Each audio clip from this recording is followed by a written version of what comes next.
Има и брати сестри, некој кој може да рече дека не е болен од најмлада возраст кога ќе се роди. Старите често пати кои знаеа да го кажат тоа.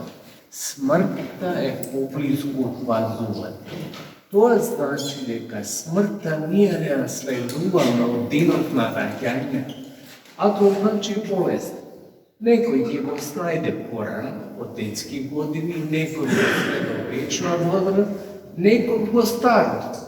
Ама распаѓањето е процес кој доаѓа од времето Адамово уште. Ние луѓето ја добиваме, да речам, може би дури и таква привилегија да умираме, зашто ако не умираме, гревот ќе остане вечен. Ќе си го носиме вечно гревот колку живееме и тогаш ќе биде страшно за целото човештво. Тогаш ќе биде пеколку што оде на земјата. Денеска имаме евангелска перикопа во која е нагласено тоа, и тоа е дури и пренагласено, ќе рече човек, зашто 38 години да носиш една болест, каква што е парализата. Зашто човекот очигледно е дека е парализиран. Го викаме со црквено словенски речник расслабениот, и оваа неделна србуна расслабениот, меѓутоа расслабена црквено словенски значи парализиран. Значи, нити чекор може да направи ни горе, ни долу, никаде да се движи и не може дури и сам да влезе во бањата, во која, како што вели евангелистот, еднаш годишно слегувал ангел Господи, ја заматува водата, и кој човек да влезел после заматувањето на водата, оздравува од каква и боле заболедува. Што ни кажува? Оба ни кажува дека господар на животот е Господ. Ние не сме господари на животот, што и да правиме, со какви медикаменти да сакаме да се исцелуваме, скоро е неможно дури и да се исцелиме привремено, а камоли да се исцелиме трајно. А ова ни покажува дека по наредба Господова доаѓа ангел, ја заматува водата и од каква болест да боледува човекот ако влезе, ќе се исцели. Ама кога Господ доаѓа и го прашува овој човек, кој 38 години чекал на едно место со други зборови. Тој му вели, немам човек, ова е многу симптоматични зборови, немам човек кој да ме спушти во водата. Колку е важно да има човек. Особено во потешка состојба во која се наоѓа човек. Некогаш е во болест, некогаш е во некоја друга природна катастрофа, ама потребен ни е човек. Тоа покажува во склопот на целото Евангелие колку е важно да се живее во заедница.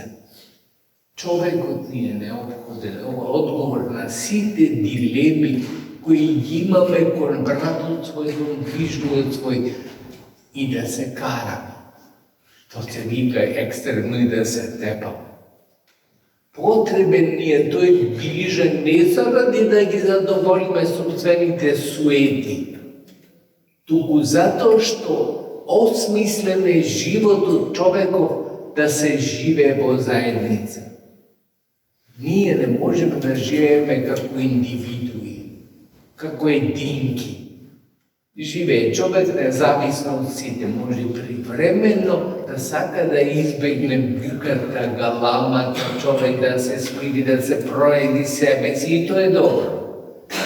Ама потполно да се живее без другите, невозможно ќе биде. Нити има потреба таква, зашто ние сме создадени да живееме со другите. Затоа трагични се овие зборови кои ги кажу за нас, сите нас паѓа, овие збори кои кажува парализајаниот.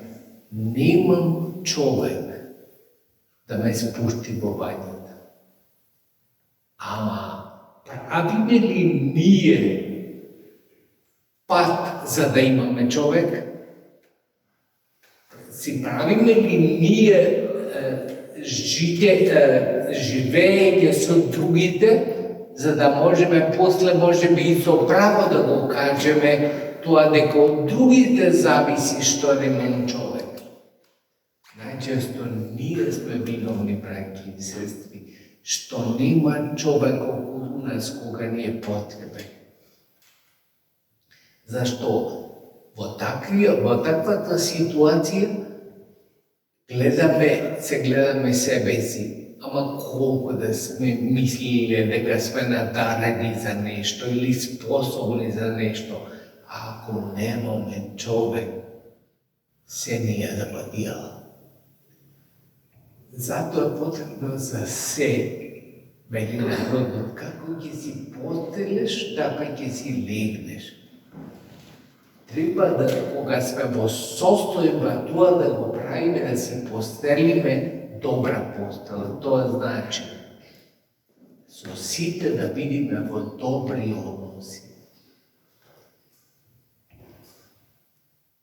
На памет ми паѓа веднаш ова што го направи државата Република Северна Македонија со тоа што како гласаше против, односно за да се усвои резолуција за тоа дека во Сребреница имало геноцид. Па најблизок сосед ни е Србија. Најблизок сосед ни е Бугарија и Грција. Ама ако не живееме со нив, што дека ќе живееме со Германија која ја предложи таа резолуција? И што дека си ги заоштриме односите со Србија која ни е најблиско? Не зборувам обично приметуваат за политички работи, меѓутоа овие не се само политички работи. Сите нас не интересираат и не интригираат, но го минаат својата ќерка или синот го дали и живеат во Србија. Знаете, си создаваме непријателство за да после некој каже немам човек. Зошто имаме потреба? Грција, се сеќавате, не е директен комшија со Србија, гласаше воздржано. Не можевме ние да гласаме воздржано барем. Требаше против нашиот најблизок сосед да гласаме. Ова го кажувам во контекст исто колку е важно да си правиме пријатели, да си правиме соживели, зашто без нив нас ќе ни биде како овој парализирани од 38 години, нема човек да го спушти во бањата. Тоа треба да го мислиме, тоа да го мислиме како црквени луѓе. Не учи црквата на тоа. Не да си ги рушиме мостовите, не да си ги растураме мостовите со други, туку треба да градиме мостови. Велат најблагословен е оној кој се поставува како мост. Сите го газат. Ма мокат без него. Може ли човештвото без мостови? А сите го газат. Мостот сите го газат. Затоа, браќи и сестри, треба да се учиме на тоа, да живееме и да сожителствуваме со другите. Тоа е најважната перспектива која можеме да добиеме во црквата. Црквата е полна заедница, гледа да е друго цело општество. Се околу нас може да биде разединето. Ама ние во црквата не смееме заради себе, ако не гледаме заради другиот. Тоа треба да гледаме заради себе, зашто јас не постојам без ти. Не ме нема мене без тебе. Еве го примерот со овој парализиран човек, кој ни покажува немам човек, вели, а има постар. Што тоа? Парализата 38 годишна не е толку страшна колку што е страшна да нема човек. Затоа да се трудиме секој да го живееме животот како заедница, да ги воспитуваме децата од најмала возраст. А тоа се стекнува во семејството прво. Не чекаме училиштето да ги научи децата, особено сега вака секуларизирани училишта каква што имаме, ама семејството, особено кај црквените луѓе, треба да ги научи токму на тоа. Ние христијаните знаеме дека сите што сме во црквата сме едно семејство, една фамилија. Сега, кој колку ќе се надрасне себе си, толку повеќе ќе се даде на црквата. Меѓутоа има време, животот не е така краток, а од друга страна, оди да ги поставиме основите за тоа, има цела вечност пред нас, ќе се развиваме, ќе се градиме во вечност. Меѓутоа, овде стекнеме лоши правци на движење, не можеме да стигнеме до целта. Тоа е компатабилно едно со друго, се совпаѓа едно со друго. Таа милост Божја која не чува сите нас. Во тешките моменти нека биде со нас пред се да ни даде човек.